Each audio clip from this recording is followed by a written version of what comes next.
What is up, everybody? Welcome back to another video. In today's video, we're going to be talking a little bit about the NFC North, some of the latest news out of the NFC North. So let's get it started. Up, we're going to bite a kneecap off, and we're going to stand up, and then it's going to take 2 more shots to knock us down. And on the way up, we're going to take your other kneecap, and we're going to get up, and then it's going to take 3 shots to get us down. And when we do, we're going to take another hunk out of you. Before long, we're going to be the last one standing. Yeah! He's the GOAT! Oh, there's nobody! Welcome, everybody, to a video. Glad you guys are here. And yeah, we're just going to update some of the latest headlines from the North, teams around the North, the Vikings, the Packers, the Bears, and of course, our Detroit Lions. We got some stuff to talk about for our Lions. We don't do these videos all the time, but I think periodically it's good to have these where we go through the latest, the big headlines, not the little things, but some of the biggest things that come out of each team. That way we keep updated throughout the offseason. We may have to do this more, actually, maybe twice a week, but at least once a week. I think we should do this a little bit more often than we do. But today I thought we'd update some of the biggest headlines. I mean, there's no huge news out there since the draft for really any of these teams except the Packers, because right before the draft, they got hit with that big bombshell, the whole Aaron Rodgers situation, which we'll get to. However, there hasn't been huge news other than that since the draft for the NFC North teams that are must talk about type of news. But there are some little things that each team has been doing. Now, we will get to our NFC North draft breakdowns where we go through the Vikings, the Bears, the Packers draft, and we go through their UDFA signings. We got to break it all down and just see what they did, just to keep updated. But I'm still not done going through the Lions draft or UDFA. So we're still trying to get through that, and then we'll hop into that. I have it marked up there. I have it scheduled. We just aren't there yet. We will be. We're just not there yet. I know it's crazy, but I want to get through the Lions draft and other UDFA signings before we get into the other team. We will get to that at some point, but today I just wanted to go through some of the latest headlines from all 4 teams in the North. So let's start with the latest news from our Detroit Lions first. We don't have a ton of news, but we do have a few things that I wanted to bring up. First off, starting with the scouting department, the Detroit Lions have updated the scouting department a little bit. Roman Pfeiffer, who was an area scout for the Detroit Lions in the region of Nevada, New Mexico, California, Arizona, has agreed to terms with the Denver Broncos to be their senior personnel executive. So it looks like he took a step up, definitely taking this hiring. He's an NFL vet. He's been around the NFL for 20 years. He's a former linebacker. Actually, he was a linebacker coach for the Denver Broncos going back to 2009, 2010. So there's connections there. He was working at UCLA. But for the past 3 seasons, he has been with the Detroit Lions. This kind of stuff has been happening since the draft for the Detroit Lions as they continue to kind of remake some of that, scouting department as Brad Holmes is bringing in his guys. Most of the guys the Lions have moved on from were here when Bob Quinn was here. They were brought in by the Bob Quinn regime, or they were promoted by Bob Quinn when he was here. So he's going to get his guys, which he heavily relies upon these guys. He can't watch every single player in the draft, so he relies on their opinion. He relies on their takes when it comes to drafting players and setting up their big board. So it's super important that he trusts these guys. The Lions are going to continue to build heavily through the draft, acquire a lot of draft capital. It's super important that he trusts the guys in the scouting department. So you got to make sure that you have guys there that you like. Parted ways with Ron Miles and Jay Morocco. So those were 2 guys that were, promoted or brought in by the Bob Quinn regime. But it still has been reported by multiple sources that the Lions have hired Mike Martin from the Carolina Panthers, that has been credited in the past for finding gems like Arian Foster and AJ Boye as undrafted free agents. However, it has not become official yet that he has been hired by the Detroit Lions. So we've got the reports, just hasn't become official yet. So we'll see if we get any official word on that at some point. But the Lions continue to kind of, build up this scouting department a little bit after their first draft. Now, some more Detroit Lions news. We heard from Dan Campbell. We talked about him a little bit yesterday, how he would like to have a pet lion, which is just crazy, but okay, I'm down with it. He would lose an arm for the Detroit Lions Super Bowl. Well, there was a little bit more to it. We got to hear a little bit more from Dan Campbell, and I thought he had an interesting note on the Detroit Lions' first pick in this draft. With the first pick at number 7, the Lions didn't move up, they didn't move down, they sat there and they took Penei Sewell, the tackle out of Oregon. But we got an interesting answer from Dan Campbell here. He said they were prepared to take a receiver if Penei Sewell was not available. Now, we know that there was apparently a trade offer on the table for the Lions, and it was a pretty good trade offer. It was good enough where Brad Holmes said that he could have accepted that trade and potentially had Sewell available. I said Jamar or Waddle could have been available at number 7 if Penei Sewell was gone, because of course when the teams had to take a receiver would have probably taken Penei Sewell. How the receivers ultimately went with Devontae Smith going at number 10, depending on who trades up, you could have missed out on a receiver. So maybe they would have sat there and taken a receiver if Sewell was not available. It would have been interesting to see how that would have played out, in another universe, just see what would have actually happened and how the rest of the board would have went if something like that would have went down. Like, when would the Lions have targeted tackle? Would they have waited? Would they have went round 2? Like, when would they have done that? However, Dan Campbell stated on it again, saying that he believed that he was one of the best players in the draft. That's Penei Sewell, or maybe the best player in the draft. They looked at him as that type of player. So it was a guy when he was there that they just decided to take. They're like, hey, let's just take this guy. He's there, and we'll go from there, because I mean, it's just too good to risk and too good to pass up. And he does say that in his heart, he does believe that you build through the trenches. He still believes deep down that you build through the trenches, and that's where you win. And clearly the Lions followed that model. And we know that there was the rumor out there, Lions were interested in trading up for Ja'Marr Chase. Maybe that's helped a little bit to get the Bengals to take Ja'Marr at number 5. But it's just an interesting note that he threw out there. With how the first 4 picks with the Falcons taking Kyle Pitts at number 5, if the Bengals would have taken a guy like Penei Sewell, then you would have either had Waddle or Chase available at number 7. Miami would have still taken Waddle. Based on the rumors, it's a no-brainer. Lions would have probably taken Chase. I mean, I think that's kind of what's being told here.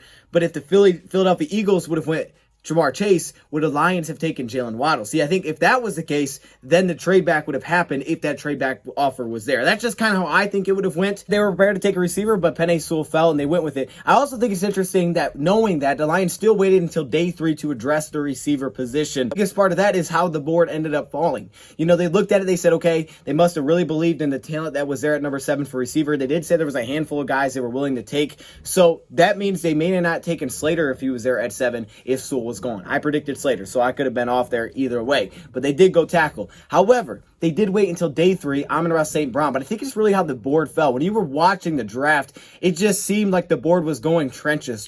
Teams were piling up offensive linemen, defensive linemen, and the Lions followed that model. The 5th pick in the draft, they followed that model until they went receiver to begin day number 3. So the Lions definitely waited. So he would have considered it, but he waited until day 3 to take a receiver. So interesting there. But like I said, I think it's how the board fell this year, because there was some very legitimate talent that hit UDFA. The Lions signed some of them, and the fact that Amon-Ra St. Brown was available in day number 3 surprised the heck out of me, and guys like Tylan Wallace. So I think they just did a great job adjusting to how the board fell, trusting their board, and landing with some good talent there. So just an interesting note that I thought I would mention that Dan Campbell threw out. Talked about in rookie minicamp, he threw out that drill at the end of practice to get guys competing. That was fun, to make practice fun, basically. You had this drill, was it mat ball tennis, what it was called, with the big guys, and they were tossing the ball around the heavy ball. He did a drill back with Miami when he was their interim head coach, and his second day of practice as their interim head coach, where he gathered up all the rookies, and he had the veterans surround them, and he said we wouldn't begin practice until they escaped the circle. That is like the crazy, I could see how that could get nuts. Okay, that is a crazy drill. Like, what the heck? Can you just picture that? Like, okay, you got like a big circle of all of these vets, and then you got all the rookies that are like, escape. Like, what the heck are we doing? Dan Campbell is not your, I don't even know how to say it. Dan Campbell is definitely different than what we had in the past at the head coaching position. And I love it. I do. I think the creative games are what makes people, he said it went well. He said that was a thing that they did in practice that players really enjoyed because it was still more competition. Look, you got to have competition, but you got to make things fun. You got to mix it up a little bit. If you ain't having fun, you got to have fun. You got to let players play free, but also you need that competition. I think these little games and things like that are things that we're going to see throughout Dan Campbell's tenure. He mixes into practice to keep guys engaged, to keep them focused, and also have fun, but compete at the same time without necessarily just having to compete in scrimmages, 7-on-7, 11. Like, you could actually do little drills like this. In mind, now let's talk a little bit about the rest of the NFC North. Let's start with the Chicago Bears. So earlier this week, the Chicago Bears brought in Kyle Sloter, the quarterback. Remember Kyle Sloter? He was with the Lions. They brought him in for rookie minicamp. Must not have got signed, though, because I didn't hear anything since then. But they did bring him in for rookie minicamp. I just thought I would throw that in there. I thought that was interesting. However, the main news going around Chicago right now, it's some Twitter beef or social media beef, maybe a little bit. I don't know if this is beef that I would call it. I don't know what I would call this, but it's about Jalen Ramsey, Darnell Mooney, and apparently Justin Fields kind of threw himself into the mix, and Bears fans. Okay, that's what's going on here. So I guess Darnell Mooney burnt Jalen Ramsey the last time they faced off. He burned him on a nice double move. He got deep, but the pass was incomplete. He burned him, but the pass was incomplete. And apparently Bears fans have held on to that, and they keep bringing it up. Well, it got a little further than that. You guys know Wikipedia. Wikipedia can be changed. You can log into Wikipedia and you can update things. You can be like, oh, I know the information. I can update it. So they updated it to say that Darnell Mooney, on his Wikipedia page, has only one son, Jalen Ramsey. So it says he has a son, Jalen Ramsey. And Justin Fields reacted to that like, yo, at Bears is like laughing. Dang, that's mess. I'm sorry, Jalen. So that shot's fired. Cardell only has one son, is Jalen Ramsey. All over him, burning him one time, and the pass wasn't even complete. Jalen Ramsey wasn't cool with that. He did bring up the fact that it was a great move, but it was incompletion. But he went on Instagram and said this: I can't wait to face them week 1. They play the first week of the season. Now, we know that he's going to be guarding Allen Robinson, their number 1 receiver majority of the time, but with lined up against Darnell Mooney, that's going to be pretty interesting to see what happens there. But he says, I can't wait to face them week 1. You lame but Bears fans can shut up. We're going to leave it there. Shut up about their number 2 receiver. It's funny because they do know better. Dang. Okay, so it looks like Jalen Ramsey wants all the smoke. He's like, okay, that's the thing about Ramsey. Ramsey's one of those corners that likes that. He likes to talk. He likes to get in your head. All right, he likes that. That gets him going. That gets him excited. I hope Ramsey and the Rams just go off on the Bears, but I'm very excited to see if anything goes down there, because the trash talk's already heating up. We're months out. And Jalen Ramsey's going to remember that. He's the type of guy to remember that. Obviously, I hope that the Rams just smack the Bears because, it's the Bears. Matt Nagy has officially named Andy Dalton the number 1 quarterback, the starting quarterback. And they haven't went through training camp, things like that. So obviously things could change, but he has named him the number 1. And the Bears were saying this offseason that they signed him QB1. But then they traded up and they selected Justin Fields. The question here is how long until Justin Fields becomes the number 1? The big question is he the number 1 quarterback by week 4 when the Lions face him? That's the question. I would say yes. I think Justin Fields is a starter by week 4. I'm going to predict it far out. He starts. His first game of starting comes against the Detroit Lions. I'm just going to go like that. Dawn first 3 weeks, and Justin Fields takes over week 4. We'll see. What do you guys think? Comment down below what you guys think will happen there. It's far out, so it's early, so I understand, it's tough to predict that. A little bit more Bear news. They have signed linebacker Austin Calitro. Now, Calitro is an interesting, I think I'm saying his name right, interesting linebacker. You guys don't know why, but I was working on a free agent video for the Lions. I never actually uploaded it, but Austin Calitro is one of those guys I had on that list for a couple of reasons when I watched him play. I thought the size fit. I thought some of the skill set fit as a run stopper guy that get in the backfield. So, Austin Calitro has been signed by Chicago Bears. They add some linebacker depth, and they have released receiver Reggie Davis. Let's move on to the Packers now. Packers, it's only one thing, and it's only been one thing since the draft, and this is Aaron Rodgers. Ever since right before the draft, when we're driving to Detroit, boom, there's the alert. Aaron Rodgers is unhappy. Like, oh, snap. And y'all need to fire this general manager.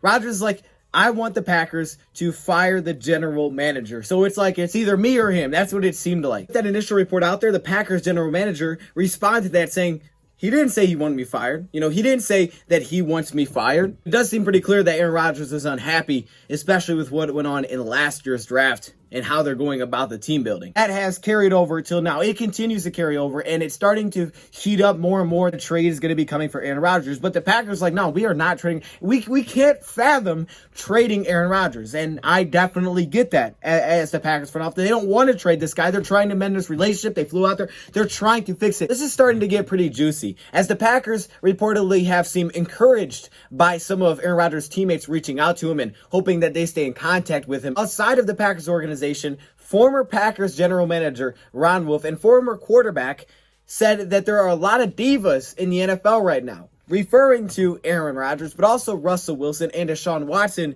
claiming that they want to be traded, yet they still have 3 years left on this deal. But apparently for Rodgers, it's not about the money. Reportedly, they offered him a contract. I don't know if it's true, but they offered him a contract to be the highest paid quarterback in the league. Some people thought that was the issue. He wanted more guaranteed money. He wanted to be the highest paid. That is not a factor. Money is not a factor. And I think that's the problem. If that's true, that's a big problem for Green Bay. If it's not money that you're mad about, what are we going to do? So that's kind of a mess going on there with Green Bay. We know that's a mess. I have seen some trade partners. Denver continues to be the front runner. But I've also seen teams like the Patriots who'd be willing to throw in Mac Jones. Not saying they would actually do that, but I've seen scenarios where they had the Patriots doing. I've seen Eagles scenarios, them throwing in Devontae Smith, who they just drafted, and of course the Broncos throwing in Drew Lock and Bradley Chubb. I've seen that. I did read someone bring up the fact that it maybe have to do a little bit with what happened with Tom Brady. Tom Brady going to Buccaneers, how when he went to the Bucs, they surrounded him with all this talent. They said, we're going full win now mode, and they basically just went out and got everybody that Brady wanted, and they won.